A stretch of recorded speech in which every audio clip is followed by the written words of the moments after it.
Today I'll be presenting the findings from a landmark study published in the Journal of Science and Medicine in Sport in 2023, titled Injury Incidence and Severity in Chinese Pre-Professional Dancers.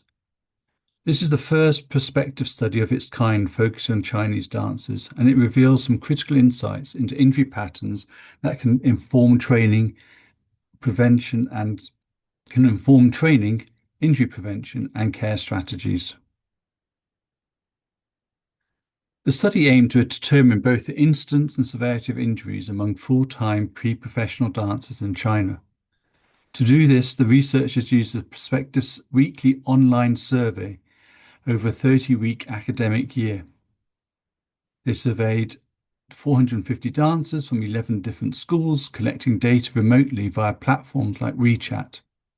Importantly, they used an inclusive definition of injury, meaning they recorded all physical problems related to dance, not just those that cause time off. This gives us a more complete picture of the injury burden. So the key points here is that it was a prospective design which reduces recall bias. Its inclusive injury definition captures unreported minor injuries and also allowed constant weekly tracking. Over the 30 weeks, dancers reported 1,157 injuries, with an overall incidence of 5.51 injuries per 1,000 hours. To put this in context, most studies in Western dancers report rates below 5 injuries per 1,000 hours, so this is notably higher. We also see clear disparities between university dancers that had almost double the injury rates of adolescent dancers, and also female dancers reported significantly more injuries than males.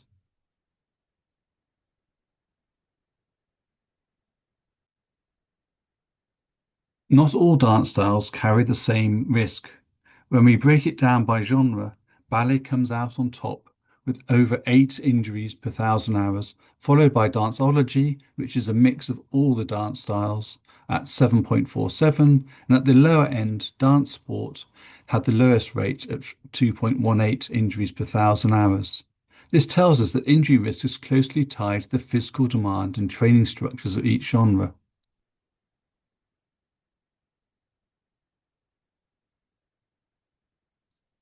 Nearly half of all injuries were minor, but a significant 47% were moderate to worse.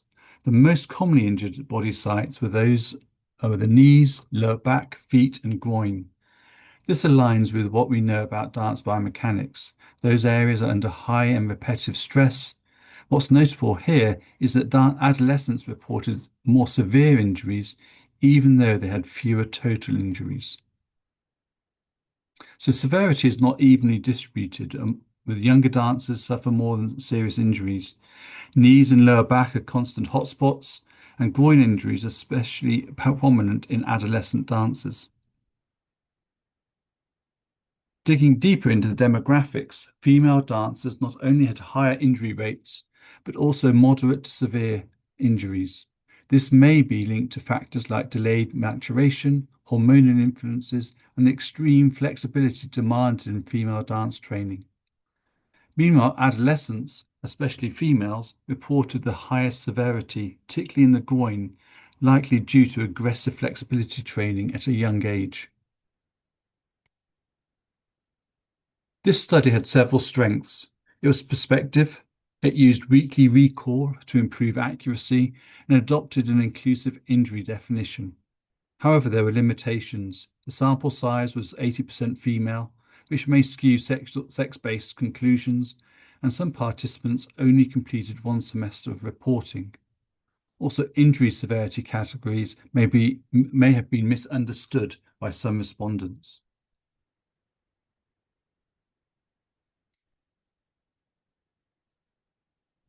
In summary, the study shows that Chinese pre-professional dancers experience higher injury rates than their Western counterparts, with female and adolescent dancers at particular risk.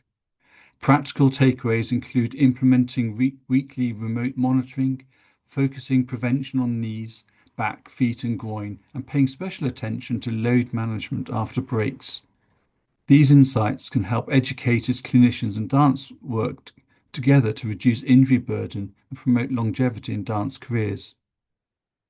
The key points are this is the first Chinese prospective injury study and sets a new benchmark.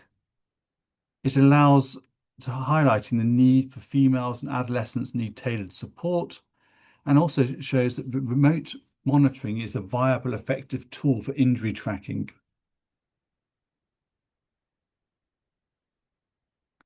Thank you for your engagement with this overview. The manuscript, replete with detailed visualizations and methodological rigor, is cited here for those seeking a deeper examination.